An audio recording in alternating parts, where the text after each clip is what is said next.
And now, time for the fan favorite portion of the program.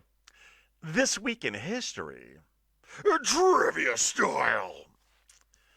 7 questions, all set to medium difficulty, all multiple choice, no trick questions. We're trying to go 7 for 7.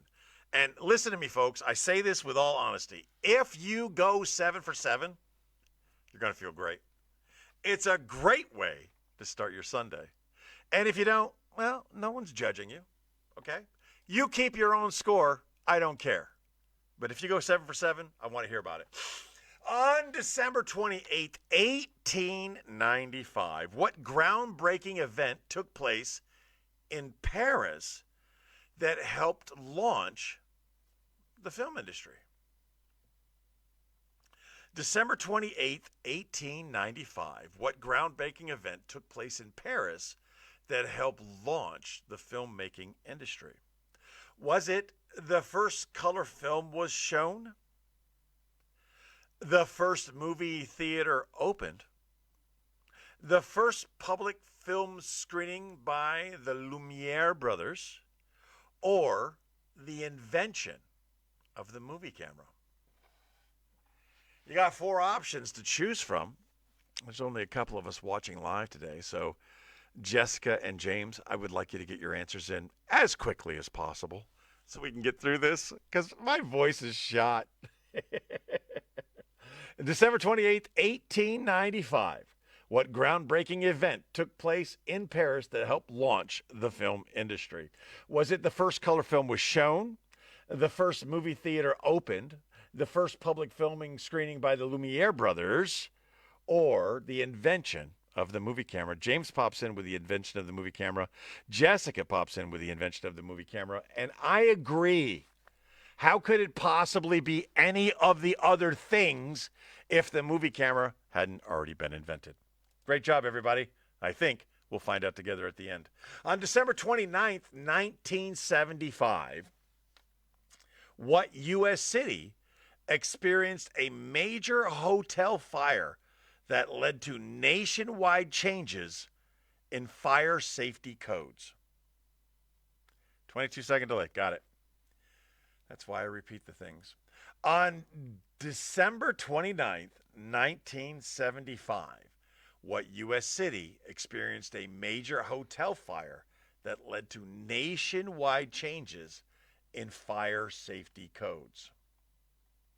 Here are your multiple choice options: Las Vegas, New Orleans, New York City, or, and James answers a question with a question, Chicago? Option D is Chicago. I used to live in Chicago. I used to work in Chicago, the old department store. I used to work in Chicago. I don't work there anymore. Uh, in December, the worst fires that I've ever seen have always occurred around Christmas, but they also always occurred in the north. St. John's, Newfoundland is one that stands out to me. Always in the north. Boston had a big one. New York had a big one. But Chicago, Jessica's going to go with Chicago. I mean, New York City. James is going to go with Chicago. I also believe this occurred in Chicago. And we'll find out soon enough. And for those of you watching this later in life, if you're not watching live, feel free to put your answers in when we ask the questions. We don't take points away just because you're not watching with us live. Question number 3. On December 30th, 1922, which former Russian territory officially became part of the Soviet Union? Let me play that back for you. December 30th, 1922, what former Russian territory officially became part of the Soviet Union? Was it Poland, Ukraine, Finland, or Lithuania? Now, this falls into the category of either you know it or you don't know it. And I don't know how up to date you are on 1922 Soviet Union history. I'm not. I could do a random guess. Poland has been a disputed territory for years. James immediately says Poland. They were in, they were out, they were in. There was Hitler, there wasn't Hitler. He changes it to Ukraine. Blackjack, no trade back. We've discussed this before. It could be Ukraine. It's 1922. The wars haven't started yet, but they're going to start. Jessica says Ukraine.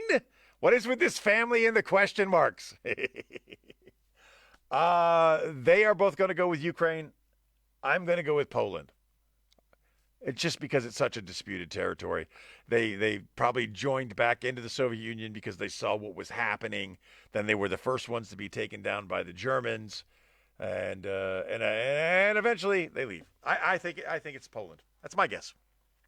Poland we used for the concentration camps by Germany, and Germany didn't go to the USSR until later. So saith you, and probably Google because you cheat. I don't know. That's my guess, man. You can't take it from me. It's mine. And if I'm right, boom, on you. Speaking of which, Alfred Nobel was a freaking chemist, okay? Yes, he invented dynamite, but that was not his profession. His profession was he was a chemist. I just want to... I went back to one of the past week's episodes and I had to add that as a footnote that I don't care if AI says I was wrong. I may be right. I may be right. I may be crazy. Question number 4. On December 31st, 1999. Widespread concern centered around which technological issue as the new millennium approached.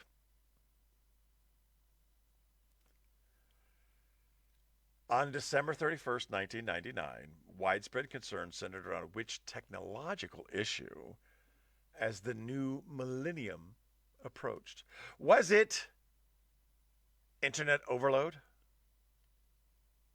Satellite failure, a Y2K bug, or power grid sabotage? James immediately pops in with Y2K. I imagine Jessica will pop in with Y2K very soon afterwards. I will also say Y2K because that is the correct answer. And the breakup of Prince and the new power generation. I think he began the new power generation back then. I think he broke up with the revolution. I may be crazy. Here's something you didn't know. It was not just a technological issue. Gravestones already had 19 built into them. So when it came time of your death, they could just put the year. So with a whole bunch of gravestones, they had to find a different way of doing business because they had removed the headstone. They had ruined the headstones by predicting that we would all be dead before 1999. Moving on. You really have me wanting to go on Google right now and finding out if I'm right. I'm pretty sure Prince and the new power generation began in the year 2000. Not ended. January 1st, 1863. Which historic proclamation officially took effect in the United States? I don't know how many times this comes up. Is it because geolocation? Is it because of where I am? That's why it always comes up. But I mean, throughout the year, We're always asked questions about this subject. Again, January 1st, 1863, which historic proclamation officially took effect in the United States. Was it the Gettysburg Address, the Emancipation Proclamation, the Bill of Rights, or the Reconstruction Act? Now, I gotta tell you, the multiple choice answers. James already pops in with Emancipation Proclamation. The Emancipation Proclamation, isn't that the Gettysburg Address? 7 years ago, our fathers brought forth to this nation a new. Yeah, isn't it the same thing? The Gettysburg Address is the Emancipation Proclamation. Oh, it's in the details. He made the Emancipation Proclamation during the Gettysburg Address, but it didn't officially become law until January 1st. Jessica agrees it's the Emancipation Proclamation. I agree it's the Emancipation Proclamation.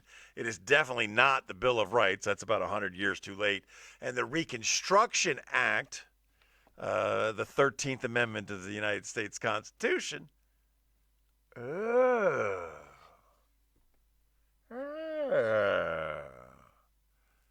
he says that was a different thing.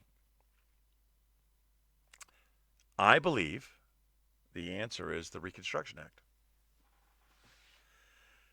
I could be wrong, but that's officially doing something. Speaking at a graveyard dedication in Gettysburg is not officially doing something. Making a proclamation is not officially doing something. But signing an act into law is. I'm going with the Reconstruction Act, and you can all just. All right. Question number 6. On January 2nd, 1968, what famous film director released 2001, A Space Odyssey, to select audiences? Basically, what was the words of the question? I'm assuming you're referring to the previous one. On January the 1st, 1863, which historic proclamation officially took effect in the United States? Oh, you're trying to say because it says proclamation. I see what you're saying there. The question, who was the director of 2001: A Space Odyssey? I'm sorry, Dave. I can't do that. Screw you, monkey monolith people. Was it George Lucas, Alfred Hitchcock, Stanley Kubrick, or Ridley Scott? James has already answered. Everybody knows. It's Kubrick. Probably one of the wackiest movie directors there ever was. Just not right in the head. The way he tortured some of his actors and actresses, I still use actresses, I find it despicable. If there was HR in the movie business, Jessica says Kubrick. If there was HR in the movie business, a lot of things would be different.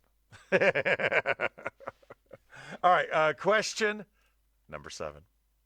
On January 3rd, 1959, what U.S. state, God, I feel like this is going to be wrong again. On January 3rd, 1959, what U.S. state was admitted as the 49th state? Alaska, Hawaii, Arizona, or New Mexico? January 3rd, 1959. What U.S. state was admitted as the 49th state? Alaska, Hawaii, Arizona, New Mexico. James pops in with Hawaii. But he also popped in with a comment of can't argue with Full Metal Jacket. Now, I'm saying the director was a whack job, not the movies that he made. Alaska is 49 and Hawaii is 50. So what is it, man? Seward's Folly. That is correct. Secretary of State Seward, who was also supposed to be murdered on the night they murdered Abraham Lincoln. That's not even true. They shot Abraham Lincoln. They didn't murder him that night. He died later. But Seward was also supposed to be murdered that night. Secretary of State, the Vice President of the United States, and the President of the United States were all supposed to be murdered. And Seward beat his attacker to a pulp. And he also bought Alaska for like $2. And they called it a folly. James is settling on Alaska. I agree that it was Alaska. And not Hawaii. Hawaii. Yes. All right. Hawaii, I am positive, is the 50th state. So there we go. Let's ask for the answers by saying to our robot overlords, answers, please. Jessica didn't get an answer in for the 49th state, did she? Oh, Hawaii. She went with Hawaii. Okay. This is some bull poop. Question number 1. Apparently, the first public film screening by the Lumiere brothers. Now, when I saw Lumiere, I was like, that's got to be it. It's Lumiere. That's as French as you could possibly get. That's as Parisian as you can get. But they hadn't invented the frickin' movie camera. How are the Lumiere brothers making a movie? I don't know. I don't think any of us got that right. Maybe you did. I don't know. Question number 2 was actually New York City, 1975 at the Roosevelt Hotel. Question number 3, I am not doing well today. Ukraine. Question number 4 was Y2K. Question number 5 was the Emancipation Proclamation. Question number 6 was Stanley Kubrick. Question number 7 was Alaska. Now, I don't know if you can tell, but from the rhapsodiness of my voice, I ain't got much left in me. And somehow we have to tape episode number 1 of season 14 of the Luns B Show with T-Bone and Chick Brew in just a few minutes.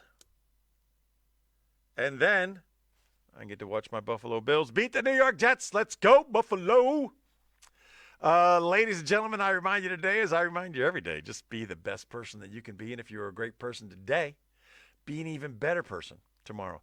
Chick Brew sends her love. And I'm curious. My friend Johnny Millwater had a show that he was doing for a long time. And at the end, he sang this song. And I really like this song. And I would look forward to singing this song with him. And if I started singing this song, would you, my regulars, sing along with me as we come to a conclusion? Now, I know there's a time delay, but you wouldn't notice. You would just be saying these words. And it's an old, wonderful, returning war hero song from Britain.